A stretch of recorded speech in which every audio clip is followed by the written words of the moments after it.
तो अब हम YAC सीखने की सीरीज़ में हम क्या करते हैं, YAC सीखने की सीरीज़ में हम सीखते हैं एक प्रोग्राम जो कि होगा a b to the power n language का। तो इसका हम क्वेश्चन स्टेटमेंट देख लेते हैं। वो है हमारे पास program in YAC to recognise the string a triple by a b and a उसके बाद of the language a b to the power n। और फिर हमारे पास n जो होगा, हमारे पास लैंग्वेज है a b to the power n। ये वाली लैंग्वेज में YAC और लेक्स का यूज़ करके हमें आइडेंटिफाई करानी है। तो मैं क्या करूँगा कि ठीक है, सबसे पहले एक नेक्स्ट फाइल बनाऊंगा ऐसी, और इसके अंदर क्या कराऊंगा, ठीक है, ये YAC फाइल बनाऊंगा मैं ऐसी, ठीक है, .y फाइल। तो उसके अंदर मैंने क्या कराया कि ठीक है, मैंने दो टोकन डिफाइन करे a और b, क्योंकि हमारे जो हमारे पास यहाँ पे लैंग्वेज है उसके अंदर मेरे पास a और b ही यूज हो रहे हैं। तो मैंने क्या करा, ठीक है, यहाँ पे गया, अगर मेरे पास स्मॉल a आया तो मैं कर दूँ रिटर्न कैपिटल A, मीन्स जो मेरे पास टोकन है वो मैं रिटर्न कर दूँ।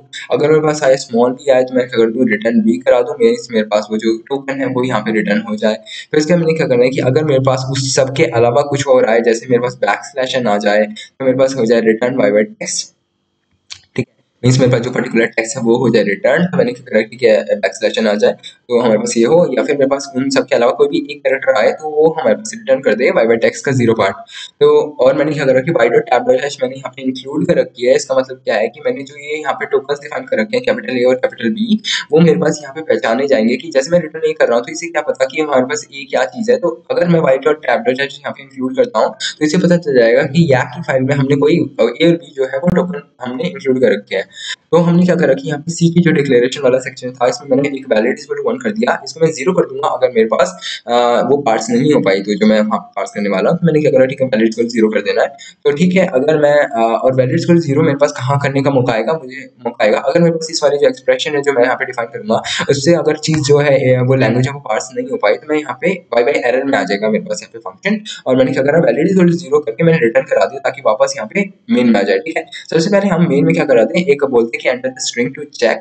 उसके बाद मैंने क्या कर दिया, ठीक है, बाय पार्स कॉल करा दिया। उसके बाद मैंने क्या करा कि ठीक है, अब बाय पार्स करने के बाद मेरे पास जो होंगी चीजें रिटर्न होंगी, या तो यहाँ से रिटर्न होगी या फिर हमारे पास यहाँ से रिटर्न होगी। और फिर इन दोनों से रिटर्न होने के बाद हम चेक करा लेंगे कि अब तक हमारे पास जो वैलिड है वो हमारे पास 1 है, तो हम कहेंगे ये वैलिड थी। अगर मेरे पास अब तक जो है वो वैलिड जो हो चुका है 0 हो चुका है, तो हम कहेंगे इनवैलिड। उसमें मैंने कहना है कि यहाँ से भी रिटर्न करा देना है। तो उसके मैंने कहा ठीक है, अब उसके हमने कहना है कि यहाँ पे लेक्स की फाइल को थोड़ा सा समझते हैं। तो लेक्स की फाइल में नॉर्मल सी यही डिक्लेरेशन है मेरे पास, और यहाँ पे बाय रैप बना रखा है जो मेरे पास वार्निंग्स को अवॉइड करने के लिए होता है। और 3 डिक्लेरेशन होते हैं हमारे पास यहाँ पे, जो हम रेगुलर एक्सप्रेशन डिफाइन करते हैं। बस इतना सा सेक्शन है। हम इस वाले प्रोग्राम में आते हैं। मेरे पास जो स्ट्रिंग है ऐसी है, यहाँ पे हम कुछ भी लेबल डाल सकते हैं। तो उसके बाद मैंने क्या करा कि अगर वो एस है और उसके बाद मेरे पास फॉलोड बाय एक सिंगल एक बैकस्लैश एन है, बल्कि एक न्यू लाइन कैरेक्टर है, अगर ऐसा है, एक कैपिटल एस है, फिर एक न्यू लाइन कैरेक्टर है, तो मैं क्या करता हूँ कि मेरे पास यहाँ पे ये मैसेज प्रिंट हो जाएगा, parts with the rule a to the power n, और फिर मैं रिटर्न 0 करा दूंगा। ठीक है, तो ये एस क्या चीज़ है, एस मैंने दिमाग लगाया और ऐसी चीज़ बनाई कि मेरे पास हो कि एक कैपिटल ए हो, फिर उसके बाद मेरे पास टी हो। ठीक है, अब देखो मेरे पास लैंग्वेज क्या थी, a b to the power n, means मेरे पास एक ए होगा, फिर उसके बाद मेरे पास बी जो है उसके मेरे पास मल्टीपल डिक्लेरेशंस होंगे, कितने भी। तो मैंने क्या करना है, ठीक है, सबसे पहले एक ए जो डिफाइन कर दिया। ए मेरे पास एक्चुअल में जो यहाँ से डिफाइन हो रहा है वो है एक स्मॉल ए, और जो टी मेरे पास क्या है वो है टी, मेरे पास क्या हो सकता है, बी हो सकता है, और बी के पास और टीज भी आ सकते हैं। ठीक है, अब जो टी जो है मेरे पास बी तो है ना, और टी उसके बाद मेरे पास और टीज भी आ सकते हैं, तो ये तो इनफाइनाइट लूप में चला जाएगा। तो इसी इनफाइनाइट लूप को रोकने के लिए मैंने क्या कर दिया कि और डाल के यहाँ पे नथिंग भी डाल दिया, मीन्स मेरे पास कुछ भी नहीं है यहाँ पे। तो मैंने क्या करा कि ठीक है, अगर मेरे पास बी आता है और फिर लास्ट में मेरे पास कुछ नहीं आता, एक बार टी ऐसा आता है कि मेरे पास कुछ भी नहीं आया, तो बी वो पार्ट्स हो जाए, मीन्स ए हमारे पास एक बार ही हो और बी मेरे पास मल्टीपल टाइम्स हो, a b to the power n. अगर मेरे पास इस वाली जो ग्रामर है इससे आइडेंटिफाई होता है और लास्ट में मेरे पास यहाँ पे एस के अंदर रिजॉल्व हो जाती है चीज, और उसके बाद आता है मेरे पास एक न्यू लाइन कैरेक्टर, तो मैं क्या कर दूंगा कि parts with the rule a b to the power n, और फिर मैं कर दूंगा रिटर्न 0। वरना मैं क्या करूंगा कि यहाँ पे बाय एरर में आ जाऊंगा, वैलिड 0 कर दूंगा और फिर रिटर्न कर दूंगा, और फिर मेन में आने के बाद मैं चेक करा लूंगा अभी वैलिड 1 है तो मैंने प्रिंट करना वैलिड, वरना मैंने प्रिंट कर देना है इनवैलिड।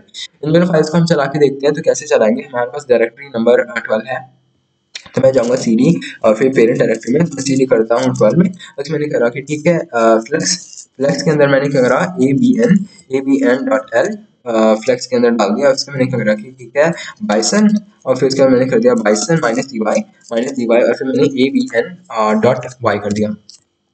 ठीक है, तो हमारे पास क्या होगा कि ठीक है, ये वाला जो फ्लेक्स है मेरे पास flex dot Y dot C generate करेगा, और जो पाइथन है मेरे पास वो करेगा मेरे को generate y dot tab dot c, और फिर इसके मेरे पास इन दोनों को मुझे कंपाइल करना होगा एक ईसी बनाने के लिए। तो मैं GCC lex dot y y dot c यहाँ पे कॉल करूंगा और मैं वाई डॉट f.c यहाँ पे कॉल करूंगा। ये दोनों फाइल जब कॉल होंगी तो मैं एक a.exe फाइल बनी होगी, बाय डिफॉल्ट a आता है नाम, तो मैंने उसको कॉल करने की कोशिश करूंगा। तो अब ये मेरे इनपुट के लिए इंतजार करेगा। सबसे पहले ये प्रिंट करेगा enter the string to check, ठीक है। तो इसका मैं अगर मैं a भी डालता हूँ तो ये होनी चाहिए पार्स, यस वैलिड आ रहा है। और मैं दोबारा से चेक करता हूँ ए, और फिर मैं बी की काफ़ी सारी डिक्लेरेशन करता हूँ तो ये भी हमारे पास होना चाहिए पार्स वैलिड। अगर मैं सिर्फ ए डालता हूँ तो मेरे पास क्या हो कि बी हमारे पास जो था वो ना भी आए, b to the power n है, एन जीरो हो तो भी ये भी हमारे पास वैलिड होगा। अगर मैं दोबारा से ट्राई करूँ और मैं बी ए डालूँ तो ये हमारे पास इनवैलिड आना चाहिए, तो यस इनवैलिड आ रहा है। तो यस अगर मैं सिर्फ बी ही डालूँ तो मेरे पास वो भी इनवैलिड आएगा, क्योंकि ए जो है वो मस्त है। तो ऐसे मेरे पास ये a b to the power n वाला जो प्रोग्राम है वो काम कर रहा है। ये था लेक्स और याक की सीरीज में तीसरा प्रोग्राम।